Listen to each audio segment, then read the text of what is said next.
Hey guys, I'm Aaron Kurtz. Maybe you're getting bogged down with certain emotions, or maybe it's thoughts. Maybe it's intrusive, anxious thoughts are bombarding you and you want help. If so, stick around, keep watching this video. It's going to be important for you.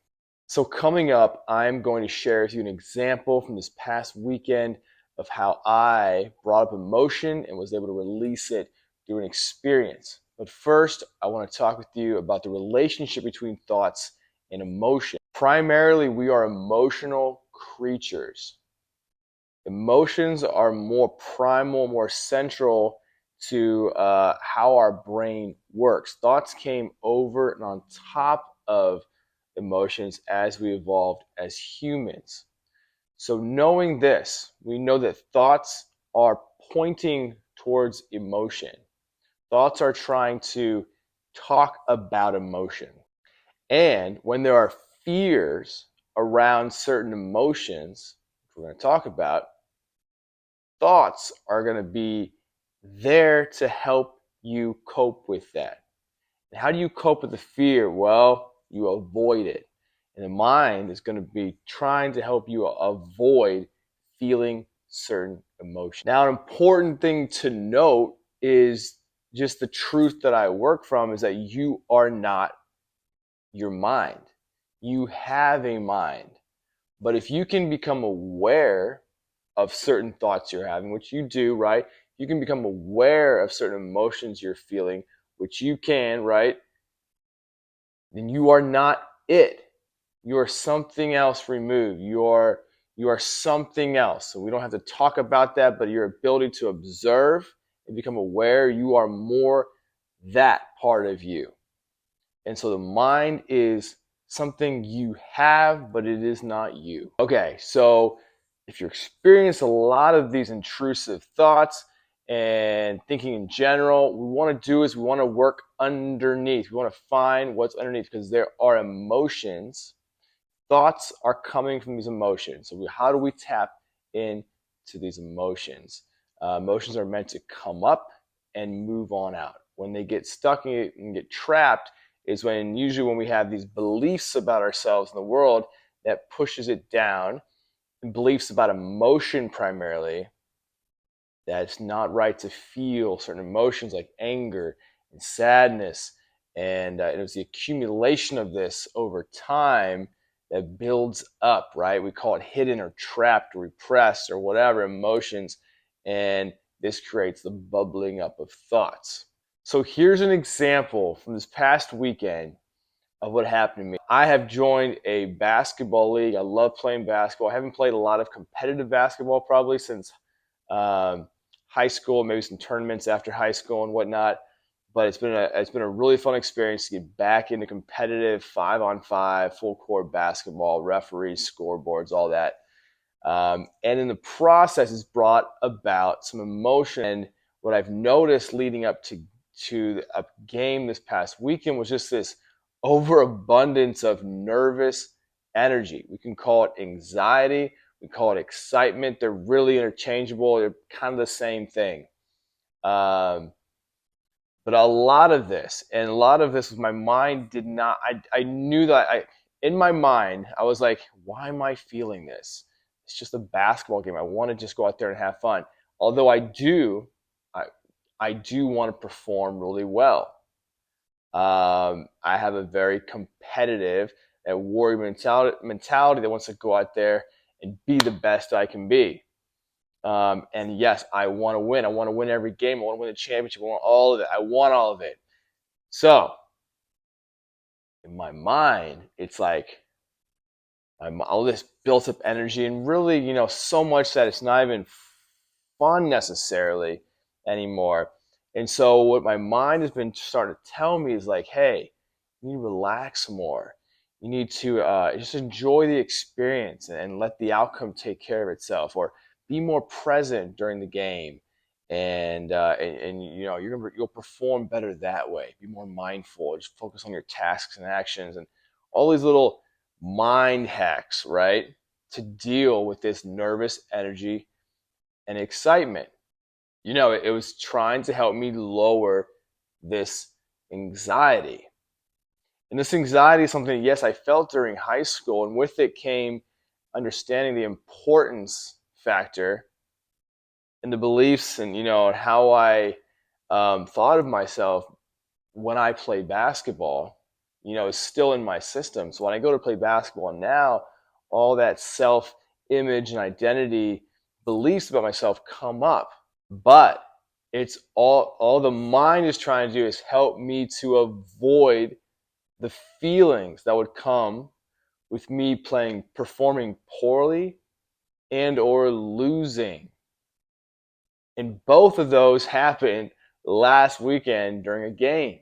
As the game went on and as I was after the game, and I just felt the feelings of just worthlessness about myself. I felt like absolute shit about myself. And at this point, I have enough awareness to realize, like, hey, I need to be with these emotions and feelings. And so I gave myself the space to just feel it, to just process it out. And what came up was anger. It shifted from this hard to describe, this painful, shitty feeling about myself, about how I played, about the outcome, what that meant about myself. And it's hilarious. It's funny you can entertain different feelings and thoughts about yourself. The 36-year-old male and has a family and has a career. Like, why would I be so entangled in this identity about myself? But like, it's still there from your past. And so I allowed myself to feel these feelings. I allowed myself to feel like shit. And it spoke to me and it brought up anger about how this made me feel, about how I performed, what I really wanted, the effort I wanted to give. Because I realized during the game that I was holding back all these thoughts of the mind leading up to the game. Like I said, like, hey, like, just relax. Don't try so freaking hard. That's why you're so anxious and so, pent up about this game and nervous. All this stuff. You want it too much. It's important. Lower the importance. Like, just be more present. Have more fun. Enjoy it. Be carefree. I realized that in doing so, I didn't give my best. I didn't give it everything I had, and that's what angered me. That's what pissed me off. I realized that I can be with those emotions of not enough if I give everything I have. And I realized that that's what the mind was trying to do. It was afraid of these feelings. It was afraid of me feeling like shit.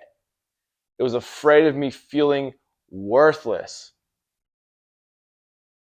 And as I uncovered and pulled the curtain back and felt and went through the experience and felt those feelings, I realized that it's okay. I can feel that and I'm okay with it as long as I give my best and I go after everything I can in that game. And so in that moment, I was able to but move through these emotions of sadness, of apathy, and then through anger, and come to a new place, a new belief, or a new feeling of safety around some of these beliefs. And this was unconscious, right? Because if you stay on the level of the mind and thinking, you're still identified and caught up with the mind's game. And so that was my experience and what I learned. So back to you. What is your mind trying to shield you from? What do you want in your life? What can you go after and go all in on? And feel all the feels that come up. Because that's what it's going to take. It's going to take you going in on your life, and taking action on the things that are scary and maybe that create anxiety, right? And that's how we get to the base level of feeling where our beliefs are attached. This could look like, starting a new job, setting boundaries with someone, expressing your needs to your feelings or needs to a coworker or a boss, or maybe even deciding to try and have a child with your partner, um, whatever the issue is, going to a social function, and meeting new people, networking, whatever it is. These are therapy calls this ERP. There's a reason why it's so important is because this is how we live our life. This is how we go out and do what we want to do, but it also brings up emotion. Now, I will say this: the process of being with emotion is a skill. And when there's anxiety and OCD, there's a lack of this ability. And so the ability to be with an emotion, detach and let go of the mental stories around it is really the skill. Can you let go of what your mind is telling you? Can you become aware of it, and then sink back into the feeling going on in your body? This is what you want to build up the skill to do. And I would recommend, what I did was spend 5-10 minutes every day. Morning is a great time, but just spending time with your thoughts. What are your thoughts telling you? Maybe there's a fear that's been present.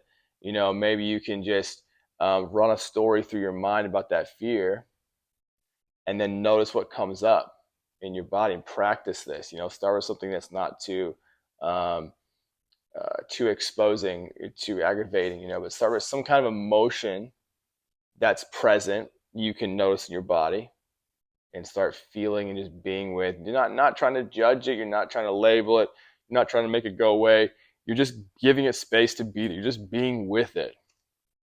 If there's no emotion, then maybe your thoughts are telling you something else. Maybe you can use your thoughts to trigger something inside of you. But spend that time, 5 to 10 minutes a day, practicing being with emotion. You're gonna get better at it. It'll become more automatic, and then you can go into these opportunities and actions in your life that bring up emotion, and you can be able to handle it and learn all the stuff you can from it. So you can be more empowered, and live the life that you want to live. So hope this video was helpful.